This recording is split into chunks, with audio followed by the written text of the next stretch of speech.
بسم اللہ الرحمن الرحیم۔ السلام علیکم عزیز طلبہ، پنجاب گروپ آف کالجز کی طرف سے میں ہوں آپ کا اردو کا استاد عرفان پاشا۔ سال دوم کے نصاب میں سے ہم پڑھ رہے ہیں غلام حمدانی مصفی کی دوسری غزل، جس کے آج ہم 3 اشعار کریں گے، شعر نمبر 4، 5 اور 6۔ آئیے شعر نمبر 4 پڑھنے کے لیے بورڈ کی طرف دیکھتے ہیں۔ ابر کی طرح سے کر دیویں گے عالم کو نہال، ہم جدھر جاویں گے یہ دیدہ گھریاں لے کر۔ الفاظ کے معنی دیکھ لیجئے۔ ابر کا مطلب ہوتا ہے بادل، اور کر دیویں گے یہ پرانی اردو ہے، نئی اردو میں ہم اسے کہتے ہیں کر دیں گے۔ چنانچہ کر دیویں یا کر دیں دونوں کا معنی ایک ہی ہے۔ عالم کا مطلب ہوتا ہے دنیا، اور نہال کے بہت سارے معنی ہیں۔ اس کا ایک معنی پودا بھی ہوتا ہے، اور یہاں اس کا معنی ہے سیراب کر دینا، پانی سے بھر دینا۔ جدھر جاویں گے وہی بات ہے، دیویں گے، جاویں گے۔ اب ہم اس کو پڑھیں گے جدھر جائیں گے، لیکن شعر میں ہم ایسے ہی پڑھیں گے اس کو۔ یہ دیدہ گریاں لے کر، دیدہ کہتے ہیں آنکھ کو، گریاں کہتے ہیں روتی ہوئی آنکھ۔ دیدہ گریاں وہ آنکھ جو کہ آنسو بہا رہی ہو۔ گریہ کا مطلب رونا ہوتا ہے، دیدہ گریاں روتی ہوئی آنکھ۔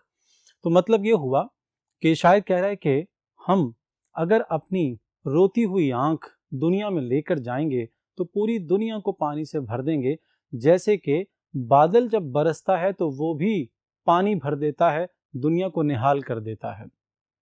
تشریح کی طرف چلتے ہیں۔ سب سے پہلے آپ دیکھیے اس میں صنعت مبالغہ ہے۔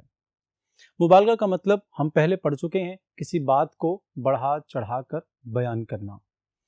دیدہ گریاں سے پوری دنیا کو سیراب کر دینا، یہ مبالغہ ہے، اور یہی اس شعر کی خوبصورتی بھی ہے۔ مبالغہ کا مطلب یہاں پر ہم کیا لے رہے ہیں اس شعر میں، کہ شاعر یہ کہہ رہا ہے کہ میں اپنی آنکھ سے گرنے والے آنسو اگر بہا دوں جو میں نے روک رکھے ہیں ابھی، تو میں پوری دنیا کو اس پانی سے نہال کر دوں گا، یعنی سیراب کر دوں گا۔ تو یہ مبالغہ ہے، یقیناً عملی طور پر ایسا ہونا ممکن نہیں ہے۔ تشبیہ، ابر کی طرح، یہاں پر تشبیہ ہے یعنی بادل کے مانند، بادل کی طرح۔ شعر مبالغہ آرائی کی مثال ہے، یعنی اگر ہم یہ کہنا چاہیں کہ کوئی مبالغے کی مثال دیجئے تو ہم یہ شعر پیش کر سکتے ہیں کہ شاعر اپنی آنکھ کے جو آنسو ہیں ان سے پوری دنیا کو سیراب کرنے کی بات کر رہا ہے۔ تو یہ جو کہ عملاً ممکن نہیں ہے، مگر اس میں شعری خوبصورتی بہرحال پائی جاتی ہے۔ اگر ہم رونے پہ آ جائیں تو بادل کی طرح ساری دنیا کو سیراب کر دیں۔ اب ہم آتے ہیں اس کی وضاحت کی طرف، کہ شاعر کہہ رہا ہے کہ اگر ہم رونے پہ آ جائیں، یعنی اپنی بات کر رہا ہے، اس سے ایک بات تو یہ ثابت ہوتی ہے کہ شاعر رو سکتا ہے مگر رو نہیں رہا ہے، اور اگر وہ رونے پہ آ جائے تو وہ اپنے آنسو اتنے بہائے گا، اپنے آنسو اتنے گرائے گا کہ پوری دنیا کو اپنے آنسوؤں سے بھر دے گا۔ تو پوری دنیا کو آنسوؤں سے بھر دینے سے مراد یہاں پر یہ ہے کہ شاعر کے درد و غم اتنے زیادہ ہیں کہ ان کے بدلے جو آنسو نکلیں گے وہ بہت زیادہ ہے۔ گو کہ یہ مبالغہ ہے، مگر ہم یہاں یہ بات کر سکتے ہیں کہ شاعر اپنے آنسوؤں جو کہ اس نے روک رکھے ہیں، ان آنسوؤں کو اگر بہا دے تو وہ بہت زیادہ آنسو ہیں اس کے۔ اگر ہم رونے پہ آ جائیں تو بادل کی طرح ساری دنیا کو سیراب کر دیں گے۔ لفظ سیراب جو ہے یہ 2 الفاظ کا مجموعہ ہے۔ سیر کہتے ہیں بھر دینا، ایک ہوتا ہے مثال کے طور پر ہم کہتے ہیں سیر کرنا، یہ اور لفظ ہے، یعنی املا وہی ہے اس کا۔ ایک ہوتا ہے سیر کرنا، بھر دینا، یعنی میں کھانا کھا کر سیر ہو گیا، میں بھر گیا ہوں۔ تو یہ سیراب جو ہے، سیر اور آب دونوں سے مل کر بنا ہے۔ سیر آب، پانی کا بھر جانا، یعنی ہم جب کہیں پانی جو ہے وہ لگاتے ہیں زمین میں فصلوں کے، تو ہم کہتے ہیں یہ سیراب کر دیا گیا ہے، مطلب پانی سے بھر دیا گیا اس کو۔ تو شاعر اس طرح پوری دنیا کو پانی سے بھر دینے کی، نہال کرنے کی بات کر رہا ہے۔ بادل برسنے سے پوری دنیا نہال ہو جاتی ہے، اگر ہم بھی رونے پہ آ جائیں تو پوری دنیا کو جل تھل کر دیں گے۔ اب دیکھیں بادل کے برسنے میں اور شاعر کے رونے میں مماثلت کیا ہے، کیا چیز ان میں مشترک ہے۔ بادل جب برستا ہے تو پانی گرتا ہے، پانی گرتا ہے تو خشک زمین تر ہو جاتی ہے، اور جب وہ تر ہوتی ہے تو اس میں سے پھر سبزہ اگتا ہے، وہ زمین سرسبز و شاداب ہو جاتی ہے، وہاں پہ پھول اگتے ہیں، پتے اگتے ہیں، گھاس اگتی ہے، اور وہ جو خشک منظر تھا وہ ہرا بھرا ہو جاتا ہے۔ اسی طرح شاعر اپنی بات کر رہا ہے کہ اگر میں اپنے آنسو گرا دوں تو یہ زمین بھی جل تھل ہو جائے گی۔ اب شاعر کے آنسو عام لوگوں کے آنسوؤں سے بالکل مختلف ہیں۔ عام آدمی جب آنسو گراتا ہے وہ زمین میں گرتے ہیں، جذب ہو جاتے ہیں، مگر شاعر کے آنسوؤں میں دکھ درد کی دولت ہے، اس کے آنسوؤں میں غموں کا خزانہ چھپا ہوا ہے۔ یہ آنسو جب زمین پر گریں گے تو اس سے بھی بہار آئے گی، اس سے بھی سبزہ اگے گا، اس سے بھی شادابی ہوگی۔ اور شاعر کا رونا معمولی نوعیت کا نہیں ہے، یہ ایک سیلاب اور طوفان ہے۔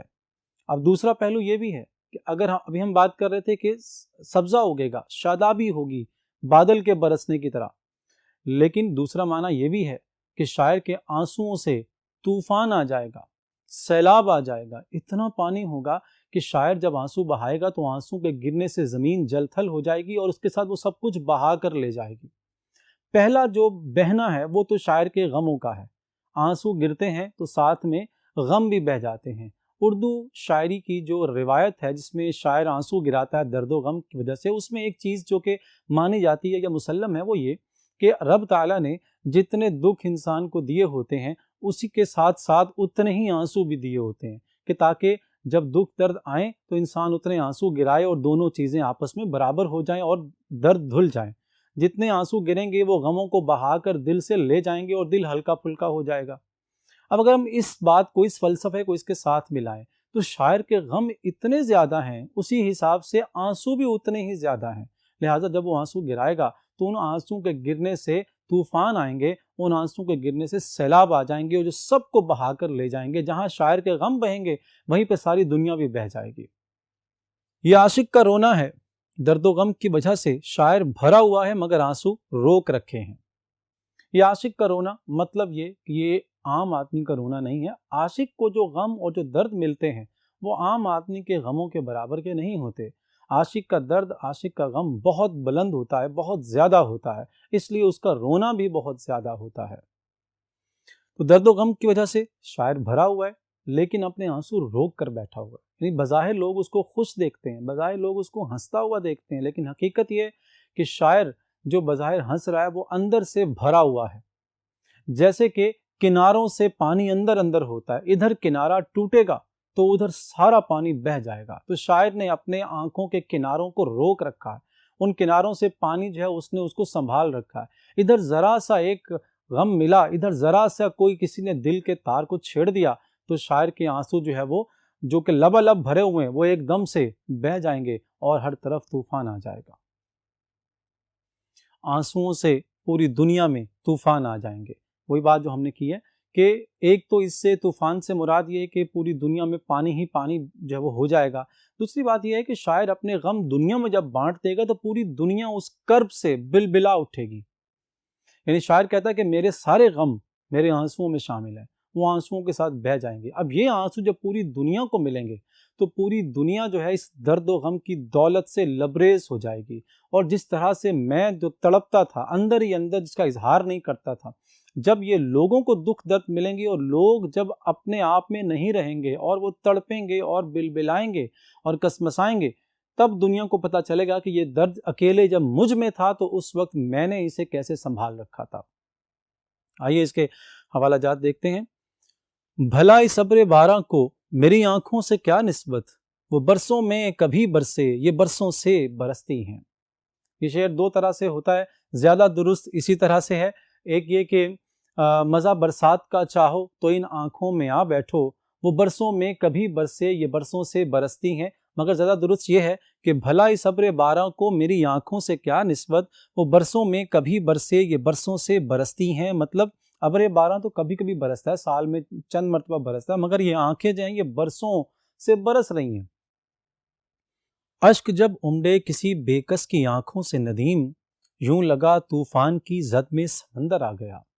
یعنی بے کس کی آنکھوں سے جب اشک نکلتے ہیں، جب آنسو بہتے ہیں تو یوں لگتا ہے کہ سمندر بھی کسی طوفان کی زد میں آ گیا، مطلب اس کے آنسو سمندر سے بھی زیادہ ہو جاتے ہیں۔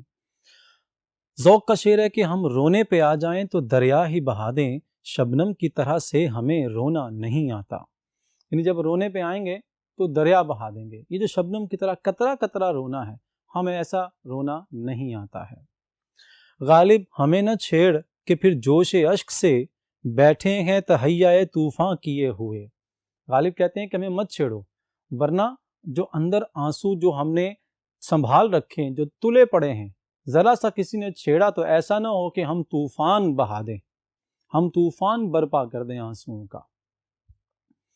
لے کے ہم زیر زمیں جب دیدائے تر جائیں گے، خشک ہیں جتنے کنویں پانی سے سب بھر جائیں گے۔ ذوق ہی کا شعر ہے، لیکن کیا خوبصورت شعر ہے کہ جو ذوق کا جو تصور ہے، ذوق کا جو خیال ہے، اس کی وسعت دیکھیے آپ، کہ وہ کہہ رہا ہے کہ زمین میں جتنے خشک کنویں ہیں، یعنی جن میں پانی ختم ہو چکا ہے، اگر جب میں مر جاؤں گا تو اس وقت میری جو یہ آنسوؤں سے بھری ہوئی آنکھ زیر زمین جائے گی، تو اس کے زیر زمین جانے سے وہ پانی اتنا زمین میں پھیل جائے گا کہ وہ جو خشک کنویں ہیں وہ سب کے سب پانی سے بھر جائیں گے۔ امید ہے آپ کو یہ شعر سمجھ آ گیا ہوگا۔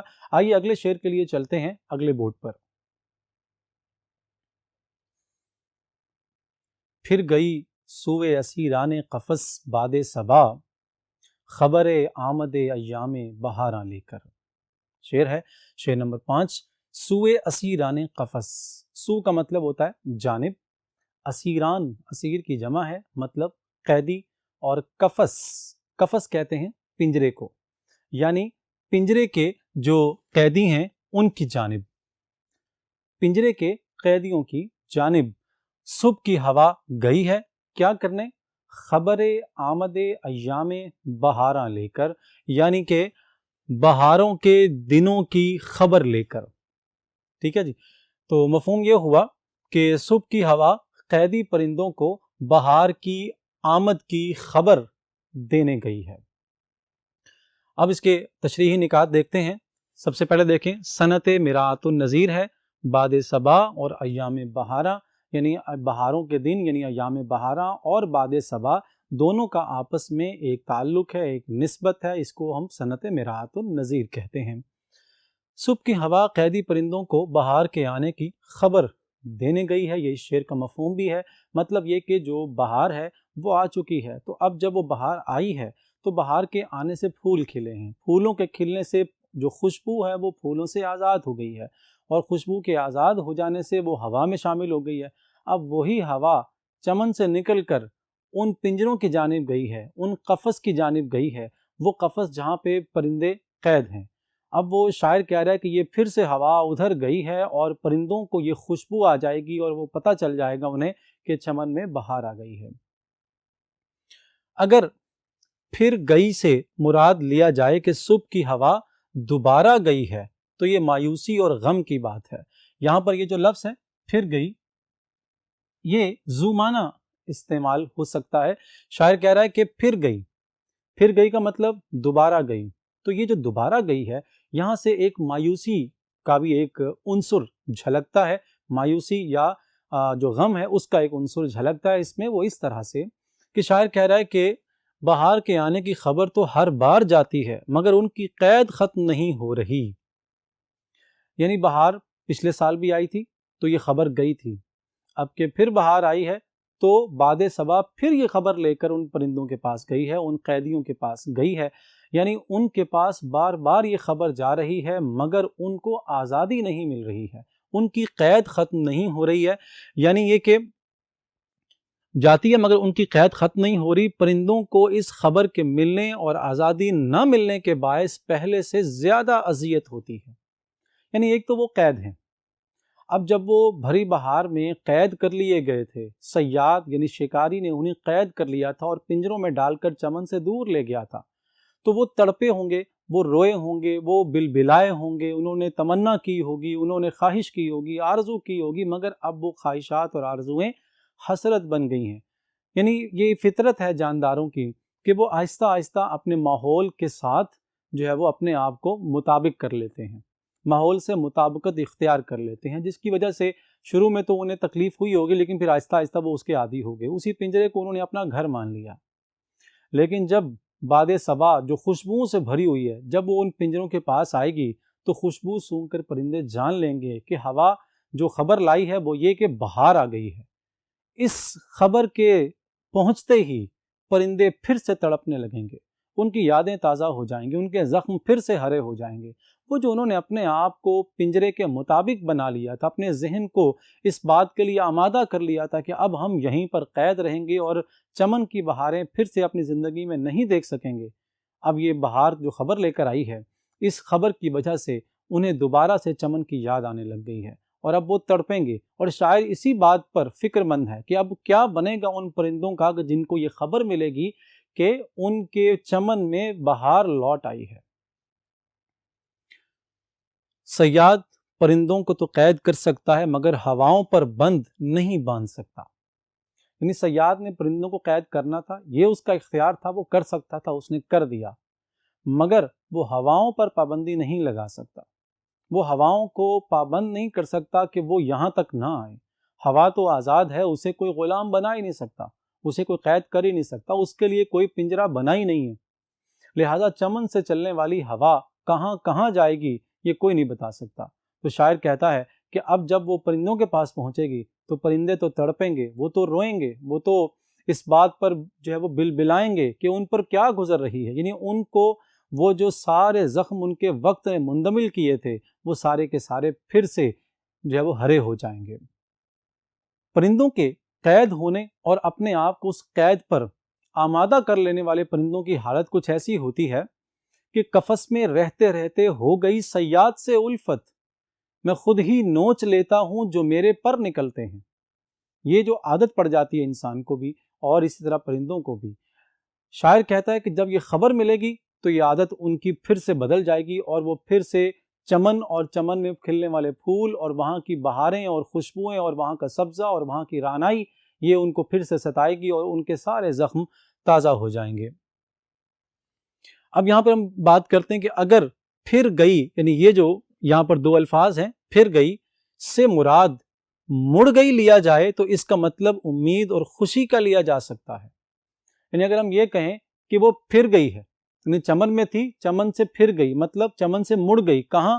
اس قفس کی طرف، اس پنجرے کی طرف، تو یہاں اس سے ہم مراد خوشی بھی لے سکتے ہیں، ہم اس سے مراد خوشی کا پیغام بھی لے سکتے ہیں کہ جو ہوا ہے وہ پھر کر ادھر کو گئی ہے اور انہیں یہ خوشی کی خبر سنانے گئی ہے کہ بہار آ گئی ہے، کہ بہار آنے کا مطلب یہ ہے کہ ان کی قید کے دن ختم ہونے والے ہیں۔ بہار کے دن خوشی کی علامت ہے اور قیدیوں کو جب بہار کی خبر دی جا رہی ہے تو اس بات کی امید کی جا سکتی ہے کہ اب ان کی قید ختم ہو جائے گی۔ قیدی پرندوں سے مراد انسان بھی لیے جا سکتے ہیں جو اپنے گھر سے دور ہیں۔ وہ لوگ جو اپنے گھروں سے دور ہوتے ہیں، بھلے وہ قید میں ہوں یا قید میں نہ ہوں، جب انہیں اپنے ملک، اپنے وطن یا اپنے گھر کی کوئی خبر ملتی ہے تو اسی طرح وہ بھی تڑپتے ہیں۔ جب تک خبر نہ ملے تو وہ جہاں گئے ہوتے ہیں وہاں کے ماحول کے مطابق وہ ڈھل چکے ہوتے ہیں، مگر جیسے ہی ان کو کوئی خبر ملتی ہے، کوئی ان کو اطلاع ملتی ہے، کوئی ایسی بات سامنے آتی ہے جو ان کے گھر یا ان کے ملک یا اپنے وطن کی ان کو جو ہے وہ یاد ستانے لگتی ہے، تو پھر وہ اسی طرح سے تڑپتے ہیں اور وہ واپس آنے کی بات کرتے ہیں۔ اسی لیے بعض دفعہ لوگ جو کہ دوسرے ملکوں کو جاتے ہیں یا جو اپنے گھروں سے دور ہوتے ہیں تو وہ اپنے گھر یا اپنے وطن کے پاس یا اس کے اندر سے آنے والے جو لوگ ہیں ان سے ملتے ہیں اور ان سے خبریں پوچھتے ہیں کہ بتاؤ وہاں پر لوگ کیسے ہیں، وہ گل و ریحاں کیسے ہیں، وہ چاند ستارے کیسے ہیں، کیا اب بھی وہاں پر ندی کے کنارے لوگ چاند دیکھنے کے لیے جاتے ہیں۔ اس طرح کی بہت ساری یادیں کبھی دیہاتوں کی، شہروں کی، اپنے گھروں کی وہ تازہ ہوتی ہیں اور وہ اس سے واپس پلٹنے کی ان کی خواہش پیدا ہو جاتی ہے۔ آئیے اس کے حوالہ جات دیکھتے ہیں۔ در قفس سے پرے جب صبا گزرتی ہے، کسے خبر کے اسیروں پہ کیا گزرتی ہے۔ محسن نقوی کا خوبصورت شعر ہے کہ قفس کے دروازے سے پرے جب صبا یعنی صبح کی ہوا گزرتی ہے تو کسی کو پتہ نہیں چلتا کہ قیدیوں پر کیا گزرتی ہے، مطلب ان کا کیا حال ہوتا ہے۔ ہم اہل قفس تنہا بھی نہیں، ہر روز نسیم صبح چمن یادوں سے معطر آتی ہے، اشکوں سے منور جاتی ہے۔ فیض احمد فیض جب قید تھے پاکستان میں، جب ان کو جیل ہوئی تھی، ان کو کئی بار سزا ہوئی ہے، تو اس وقت انہوں نے یہ شعر کہا تھا۔ وہ کہتے ہیں کہ اہل قفس جو ہے وہ تنہا بھی نہیں ہے، مطلب یہ کہ ہر روز نسیم صبح چمن، نسیم کہتے ہیں صبح کی ٹھنڈی ہوا کو، تو صبح کی جو چمن کی ٹھنڈی ہوا ہے وہ یادوں سے معطر یعنی یادوں کی خوشبو لیے آتی ہے، لیکن جب واپس جاتی ہے تو وہ آنسوؤں سے منور ہوتی ہے، مطلب ہمارے پاس سے گزرتی ہے، ہمارے آنسو گرتے ہیں تو ہوا میں وہ آنسو شامل ہو جاتے ہیں۔ مرغان قفس کو پھولوں نے اے شاد یہ کہلا بھیجا ہے، آ جاؤ جو تم کو آنا ہو ایسے میں ابھی شاداب ہیں ہم۔ پھر مرغان قفس کا مطلب ہوتا ہے قفس کے پرندے، مرغ فارسی زبان میں پرندے کو کہتے ہیں اور مرغان اس کی جمع ہے۔ صبا نے پھر درے زندہ پہ آ کے دی دستک، سحر قریب ہے دل سے کہو نہ گھبرائے۔ یہ بھی فیض کا شعر ہے اور یہ بھی انہوں نے قید میں کہا تھا کہ مطلب قید کے دروازے پر صبح کی ہوا نے دستک دی ہے، یعنی اس کو کھٹکھٹایا ہے کہ صبح قریب ہے دل سے کہو گھبرائے مت۔ یہ فیض کا شعر ہے، امید ہے شعر نمبر 5 آپ کو سمجھ آ گیا ہوگا۔ آئیے اگلے شعر کے لیے اگلے بورڈ پر چلتے ہیں۔ مصحفی گوشائے عزلت کو سمجھ تخت شہی، کیا کرے گا تو ابس ملک سلیمان لے کر۔ مصحفی تخلص ہے شاعر کا، غلام حمدانی مصحفی، اور گوشہ کہتے ہیں کونے کو، عزلت کہتے ہیں تنہائی کو، گوشہ عزلت تنہائی کا ایک کونا، تخت شہی بادشاہ کا تخت، اور ابس کا معنی ہوتا ہے بیکار، فضول، ملک سلیمان، سلیمان علیہ السلام کا ملک یعنی ان کی بادشاہت۔ تو مفہوم کیا ہوا شعر کا کہ اے مصحفی تم اپنی اس تنہائی کے گوشے کو، اپنے اس تنہائی کے کونے کو بادشاہ کا تخت سمجھو، تم سلیمان علیہ السلام کا ملک یا ان کی بادشاہت لے کر بیکار میں کیا کرو گے۔ اہم نکات دیکھیے، سب سے پہلے تو یہ ایک مقطع ہے، مقطع کا مطلب غزل کا وہ آخری شعر کہ جس میں شاعر اپنا تخلص استعمال کرتا ہے، تو یہ غزل کا آخری شعر بھی ہے اور اس میں شاعر کا تخلص مصحفی بھی موجود ہے۔ تلمیح ہے اس میں ملک سلیمان، سلیمان علیہ السلام کا ملک۔ تو سلیمان علیہ السلام حضرت داؤد علیہ السلام کے بیٹے تھے، بنی اسرائیل کے پیغمبر تھے۔ سلیمان علیہ السلام نے اللہ تعالیٰ سے دعا مانگی تھی کہ یا اللہ مجھے ایسی بادشاہت عطا فرما کہ جیسی نہ مجھ سے پہلے کسی کو ملی نہ میرے بعد کسی کو ملے گی۔ تو اللہ تعالیٰ نے واقعی ان کو ایک ایسی شاندار بادشاہت عطا کی تھی کہ جس کی مثل اس سے پہلے بھی موجود نہیں تھی اور اس کے بعد بھی موجود نہیں ہے۔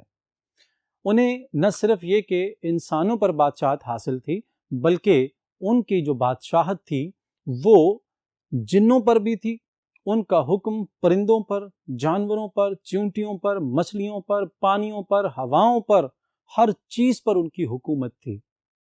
سلیمان علیہ السلام اور ملکہ سبا کا واقعہ قرآن مجید میں مذکور ہے، جو پڑھنے سے تعلق رکھتا ہے، اور وہ ایک خوبصورت واقعہ جو کہ عبرت بھی جس سے حاصل کی جا سکتی ہے۔ تو سلیمان علیہ السلام جو تھے، یہ جو یمن کا علاقہ ہے، یہاں پر یہ بادشاہ تھے، اور ملکہ سبا جو تھی وہ شام کے قریب جو علاقہ تھا وہ وہاں پر اس کی حکمرانی تھی، اور آپ نے اس کو بلوایا اور اس کا تخت بھی وہاں سے پلک جھپکتے میں آپ نے منگوا لیا تھا۔ یہ واقعہ وہاں قرآن مجید سے پڑھا جا سکتا ہے۔ تو ملک سلیمان یعنی وہ ایک بڑی بادشاہت تھی اور جس کا ذکر اس شعر میں کیا گیا ہے۔ فقیروں کا گوشہ تنہائی بادشاہوں کے تخت سے بہتر ہے۔ فقیر کے جب لفظ کے بارے میں ہم بات کریں تو یہ ذہن میں رہنا چاہیے کہ لفظ فقیر سے مراد مانگنے والا نہیں ہے، وہ بھکاری ہوتا ہے یا سوالی ہوتا ہے۔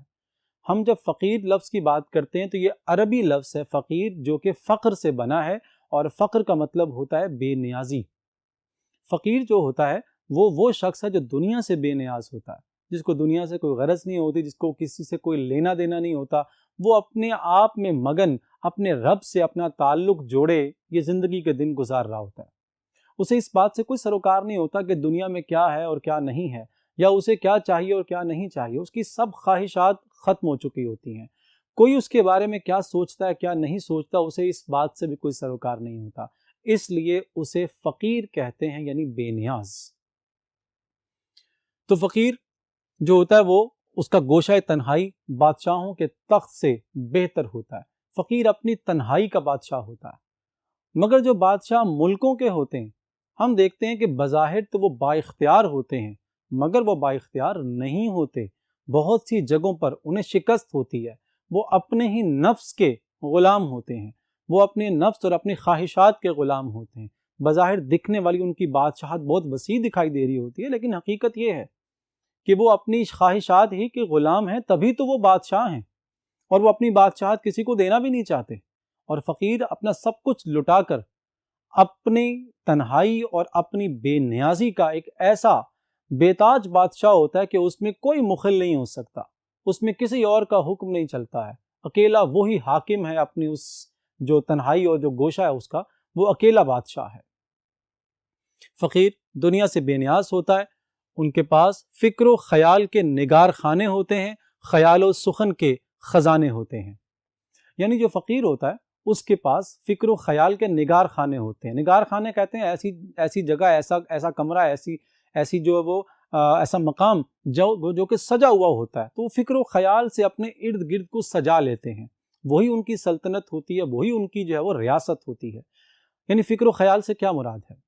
ان کے پاس افکار ہوتے ہیں زندگی سے متعلق، وہ دنیا کی حقیقت کو پہچان چکے ہوتے ہیں، وہ دنیا کی حقیقت اور اصلیت جان چکے ہوتے ہیں، دنیا کے بڑے بڑے بادشاہوں کی حقیقت سے واقف ہو جاتے ہیں، وہ لوگوں کی جو اندر ان کے جو خواہشات اور دنیا کی جو طلب موجود ہے وہ اس سے واقف ہو چکے ہوتے ہیں، اور اس طلب کے نتیجے میں وہ کس طرح دنیا میں رسوا ہوتے ہیں، پوری زندگی اپنی خرچ کر دیتے ہیں، لیکن انہیں وہ دنیا حاصل نہیں ہوتی، اس راز سے وہ واقف ہو چکے ہوتے ہیں۔ انہیں معلوم ہوتا ہے کہ جن کے پاس دولت ہے آج، یہ ان سے پہلے کسی اور کے پاس تھی، اور جب یہ مر جائیں گے تو ان کے بعد کسی اور کو مل جائے گی، اس لیے کہ جب یہ دنیا میں آئے تھے تو خالی ہاتھ آئے تھے، کچھ لے کر نہیں آئے تھے، اسی دنیا سے انہوں نے کمایا، اسی دنیا سے انہوں نے لیا، یعنی کسی اور کا تھا وہ ان کو مل گیا۔ تو جب یہ چلے جائیں گے تو انہیں یہاں یہ چھوڑ کر جانا ہے، اور ان کے بعد آنے والے جو ہوں گے انہیں یہ سب مل جائے گا، تو یہ ان کا کچھ بھی نہیں ہے، نہ لائے تھے نہ کچھ لے کر جائیں گے، بلکہ الٹا اس دنیا کے کمانے کے سبب بہت سا وبال، بہت سے گناہ، بہت سی آزمائشیں اپنے ساتھ لے کر جائیں گے، اور جو بظاہر دکھ نہیں رہے مگر وہ انجام وہ اپنے ساتھ لے کر جائیں گے جن کو بھگتنا ہوگا انہیں۔ چنانچہ یہ جو فقیر ہوتے ہیں، یہ جو شاعر حضرات ہوتے ہیں، یہ جو تنہائی میں بیٹھنے والے غنی لوگ ہوتے ہیں، یہ دنیا اور دنیا داری کی جو آلائشیں ہیں ان سے اپنے آپ کو آزاد کر لیتے ہیں۔ یہ اب خیال و سخن کے خزانے ان کے پاس ہوتے ہیں۔ اب شاعر آپ دیکھتے ہیں کہ اس کے پاس خیالات کی دنیا ہے، خیالات کی اس دنیا میں وہ اکیلا بادشاہ ہے۔ شاعر جتنے شعر کہتا ہے وہ اس کی خیال کی دنیا سے نکلتے ہیں، وہ اپنی زبان سے انہیں ادا کرتا ہے، اور اس سوچنے میں اسے کوئی روک نہیں سکتا۔ دنیا میں ہم بڑے امیر بھی ہو جائیں، بہت بڑے بادشاہ بن جائیں، بہت بڑے حکمران بن جائیں، تب بھی ہماری کچھ حدود ہوتی ہیں، ہم ان حدود سے باہر نہیں جا سکتے۔ اگر ہم حدود سے باہر جانا چاہیں گے تو یا تو اپنی بادشاہت گنوائیں گے یا پھر اپنی انا اور عزت نفس گنوائیں گے۔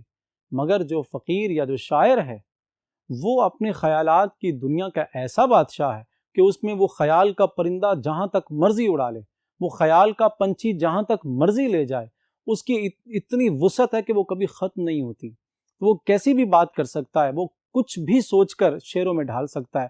یہ ہے اس کے فکر و خیالات کی دنیا جس میں کوئی مخل نہیں ہو سکتا۔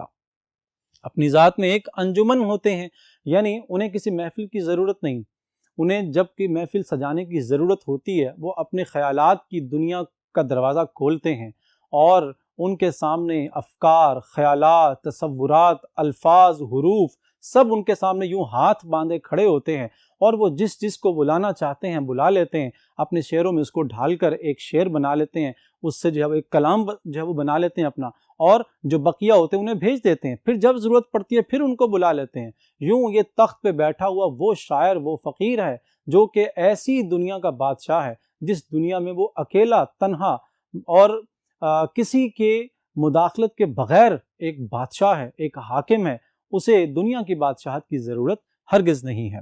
لوگ تماشائی ہوتے ہیں اور شاعر کے تڑپنے سے لطف اٹھاتے ہیں۔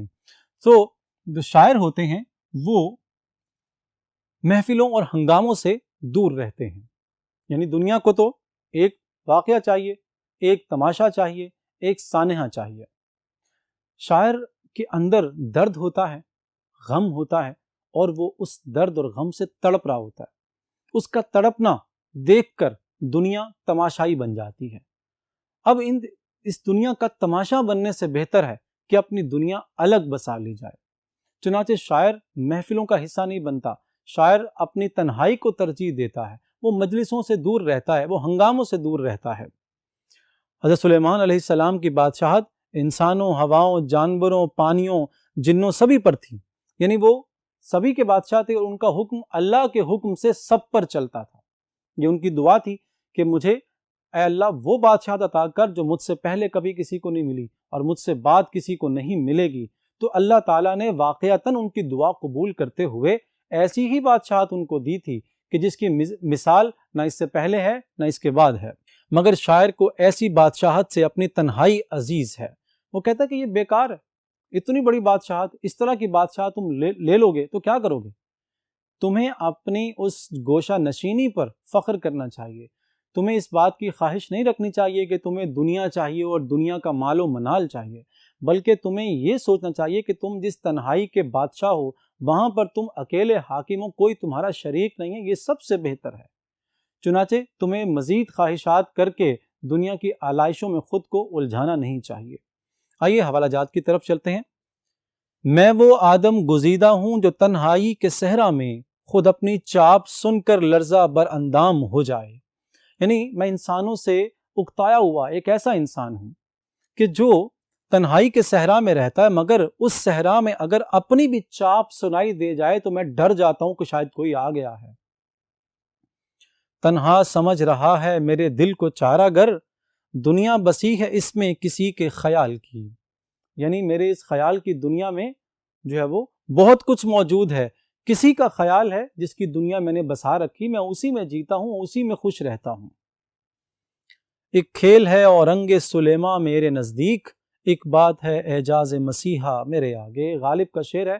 غالب کہتے ہیں کہ اورنگ سلیماں یعنی سلیمان علیہ السلام کا وہ تخت جس پر وہ بیٹھتے تھے اور اسے ہواؤں میں اڑاتے تھے، یعنی ہوا کو حکم دیتے تھے تو وہ تخت اڑا کر کہیں بھی لے جاتی تھی۔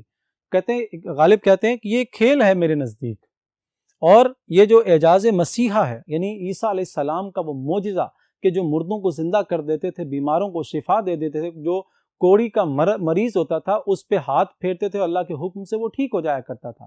غالب کہتے ہیں کہ میرے نزدیک بس یہ ایک بات ہے، یعنی جو عام آدمی ہے اس کے نزدیک تو بہت بڑی بات ہے، مگر جو اپنے خیالات کی دنیا میں اپنے تخت اڑاتا ہے، اپنے خیال کے پنچھی اڑاتا ہے، وہ کہتا ہے میرے نزدیک تو یہ ایک عام سی بات ہے۔ عزیزان من، غلام حمدانی مصفی کی دوسری غزل بھی آج مکمل ہو گئی ہے۔ انشاءاللہ اگلے سبق کے ساتھ آپ سے پھر ملاقات ہوگی، اس وقت تک کے لیے آپ سے اللہ حافظ۔